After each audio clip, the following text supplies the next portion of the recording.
আজি আমি সলভ কৰিম ক্লাছ 10 মেথছৰ অনুশীলনী 2.3 কুৱেশ্যন নম্বৰ 1 আৰু 2। এতিয়া প্ৰথমতে 1 নম্বৰটো কৰিম। চাওক বুজি ল'ব ভালকৈ। চাওক কুৱেশ্যনটো কি কৈছে যে এটা গণিত কুইজত 9ম শ্ৰেণীৰ 10জন ছাত্ৰ ছাত্ৰীয়ে অংশগ্ৰহণ কৰিছিল। মানে এটা ক্লাছত কুইজ প্ৰতিযোগিতা হৈছিল। ক্লাছ 10ৰ পৰা 10জন ছাত্ৰ ছাত্ৰীয়ে কি কৰিছিল? অংশগ্ৰহণ কৰিছিল। 10জন ছাত্ৰ ছাত্ৰী, খালি ছাত্ৰও কোৱা নাই বা খালি ছাত্ৰও কোৱা নাই, টোটেলি 10জন আছিল ছাত্ৰ ছাত্ৰী মিলি। যদি ছাত্ৰতকৈ ছাত্ৰৰ সংখ্যা 4 বেছি, আকৌ কি কৈছে যে ছাত্ৰতকৈ ছাত্ৰী কিমান কৈছে? 4জন বেছি, তেন্তে অংশগ্ৰহণ কৰা ছাত্ৰ আৰু ছাত্ৰৰ সংখ্যা উলিওৱা। চাওক এইটো উলিয়াম কেনেকৈ, মই কিতাপটো ষ্টাৰ্ট কৰিছোঁ। এক্সাৰচাইজ 3.2 1 নম্বৰটো আমাক আৰু ছাত্ৰ আৰু ছাত্ৰীৰ সংখ্যা উলিয়াব দিছে। ধৰি লৈছোঁ, ধৰা হ'ল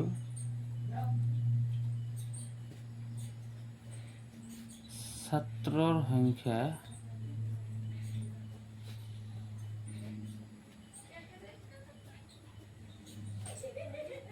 x জন,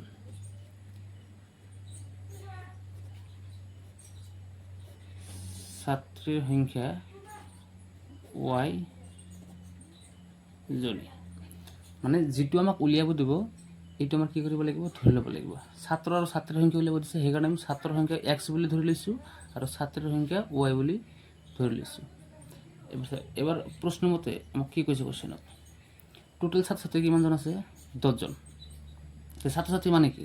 ল'ৰা আৰু ছোৱালী মিলি কিমানজন আছে? 10জন। তে ল'ৰা হৈছে, আমি ধৰি লৈছোঁ ল'ৰা কিমান ধৰিছোঁ বা ছাত্ৰ কিমানজন ধৰিছোঁ? x প্লাছ ছাত্ৰী কিমানজন ধৰিছোঁ? y জনী। তে ল'ৰা আৰু ছোৱালী মিলি কিমান হ'ব? 10জন। এইটো হ'ল আমাৰ ইকুৱেশ্যন নম্বৰ 1। এগেইন আৰু কি কৈছে যে ছাত্ৰতকৈ ছাত্ৰী 4জনী বেছি। তেনেহ'লে আমি যদি এনেকৈ লিখোঁ, x মানে হ'ল ছাত্ৰ আৰু y মানে কি ধৰিছোঁ? ছাত্ৰী।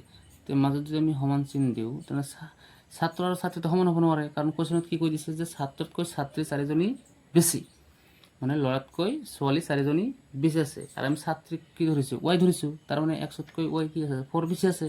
আৰু আমি যদি মাজত সমান চিন দিব বিচাৰোঁ, তেনেহ'লে কি কৰিব লাগিব? হয় ছাত্ৰৰ লগত 4 যোগ কৰিব লাগিব, আৰু নহ'লে ছাত্ৰীৰ পৰা 4 কি কৰিব লাগিব? বিয়োগ কৰিব লাগিব। তো আমি ছাত্ৰীৰ পৰা 4জনী বিয়োগ কৰিছোঁ। এইটো হ'ল আমাৰ ইকুৱেশ্যন নম্বৰ 2। এতিয়া আমি সমাধান কৰিম। চাওঁ, গতিকে আমি 1 নম্বৰটো লৈছোঁ। 1 নম্বৰ ইকুৱেশ্যনটো আমাৰ কি আছে? x plus y is equal to 10। ইয়াৰ পৰা যিকোনো আমি এটা উলিয়াম। আমি যদি x উলিয়াওঁ ইকুৱেল টু এইফালে আছে 10 আৰু ৱাইটো এইফালে আহিলে আমাৰ কি হ'ব? মাইনাছৰ y। এইটো হ'ল আমাৰ ইকুৱেশ্যন নম্বৰ 3। মানে আমি ইকুৱেশ্যন 3ত আমি কি কৰিলোঁ? এক্সৰ মানটো উলিয়াই থৈ দিলোঁ। এক্সৰ মানটো কিমান আহিছে? 10 মাইনাছ y। আমাৰ ক'ৰবাত যদি x আহে তাতে আমি কি বহাব পাৰোঁ? 10 মাইনাছ y, কাৰণ এক্সৰ মান ইয়াতে কি ওলাইছে? 10 মাইনাছ y। আকৌ এবাৰ আমি 2 নম্বৰ লৈছোঁ। 2 নম্বৰ ইকুৱেশ্যনটো কি আছে? x is equal to y minus 4। x is equal to y minus 4। এই চাওক ইয়াতে x আহিছে। x ঠাইতো আমি ভেলু এক্সৰ ভেলুটো আগতে উলিয়াই থৈ দিছোঁ। কিমান? 10 মাইনাছ y। গতিকে আমি x ঠাইত কি বহাই দিম? 10 মাইনাছ y ইকুৱেল টু এইফালে কি আছে? y minus 4। তো এবাৰ আমি y ৰ ভেলুটো উলিয়াম। গতিকে yখিনি আমি বাওঁফালে আনিছোঁ, মাইনাছ y, এই ৱাইটো আনিছোঁ, আৰু এই ৱাইটো এইফালে আহিলে কি হ'ব? মাইনাছৰ y ইকুৱেল টু ইয়াতে আছে ৰাইট ছাইডত কি আছে? মাইনাছ 4, আৰু এই 10 লেফ্ট ছাইডত আছে প্লাছৰ, আৰু ৰাইট ছাইডত আহিলে কি হ'ব? মাইনাছৰ 10।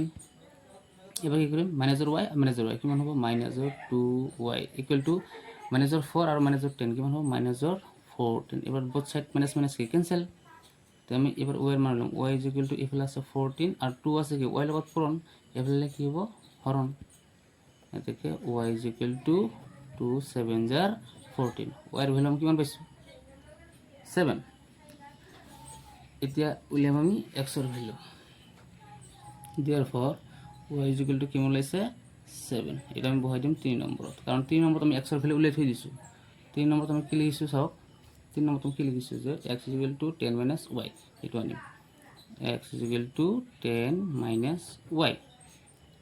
থেকে x is equal to 10 minus y ৰ ভেলু কিমান লৈছোঁ 7 ভৰাই দিলোঁ x is equal to 10 minus 7 কিমান হ'ব 3 বাছ x ৰ ভেলু পাইছোঁ আমি 3 আৰু y ৰ ভেলু কিমান পাইছোঁ 7 y মানে কি আছিল ছোৱালীৰ সংখ্যা কিমান 7 জনী আৰু x মানে কি আছিল ছাত্ৰৰ সংখ্যা কিমানজন আহিছে 3 টোটেল 10 জন হৈছে না নাই তাৰমানে এনসাৰ এটা আমি লিখি দিব লাগিব এতেকে ছাত্ৰৰ সংখ্যা কিমান লৈছে ছাত্ৰৰ সংখ্যা কিমান লৈছে x কিমান লৈছে 3 মানে 3 জন ছাত্ৰৰ সংখ্যা কিমান হৈছে ছাত্ৰৰ সংখ্যা হৈছে y তাৰ মানে কিমান 7 জনী মানে ছোৱালীক আমি কি বুলি কওঁ জনী বুলি কওঁ বাস এনসাৰ ডান